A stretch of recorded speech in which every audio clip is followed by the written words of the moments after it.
Меѓународниот организиран криминал, тероризмот, верскиот радикализам и екстремизам, како и легалната миграција и компјутерските напади се новите асиметрички закани и ризици на современиот свет. Процесот на планирање и донесувањето на војни одлуки во вакви ситуации беше тема и на денешната конференција "Каде сме денес, а каде треба да бидеме утре". За планирањето на дејствијата кои би се превземале во такви ситуации, потребна е не само воена, туку целосно институционална соработка која ќе ги опфаќа и цивилните структури.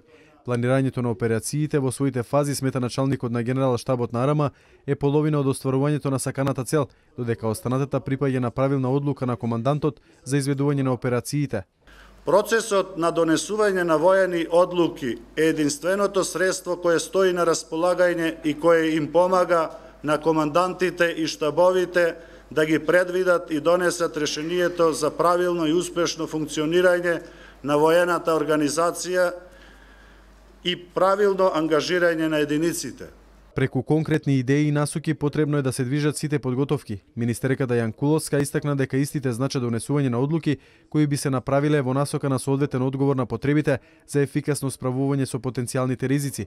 Таа додаде дека донесувањето на ваквите одлуки ја покажуваат зрелоста и капацитетите на една земја преку соодветна функционалност и ефикасност да одговори на ризиците. Системскиот развој на овој сегмент од институционалното функционирање е приоритет нужно насочен кон неговото континуирано одржување во потребната кондиција со напоредно унапредување и надградување. Првиот човек на одбраната пак смета дека сеопфатно стратегиско одбранбено планирање е од суштинска важност за одржување и развој на ефикасен систем за одбрана и подготовка на учество во одбранбеното планирање на НАТО.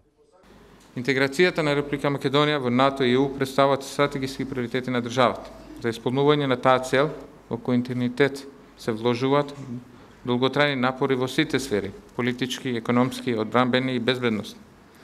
Македонија ги исполни критериумите за членство во НАТО и е целосно подготвена за преземање на одговорностите и обврските кои произлегуваат од членството во Алијансата и во континуитет ги спроведува реформите и го дава својот придонес. Очекувањето од денешната научно-стручна конференција се дека Министерството за одбрана и АРМА ќе може да го следат модерниот пристап кон донесувањето на војни одлуки кои ќе одговараат на современите ризици, односно на тоа каде сме денес, а каде треба да бидеме утре.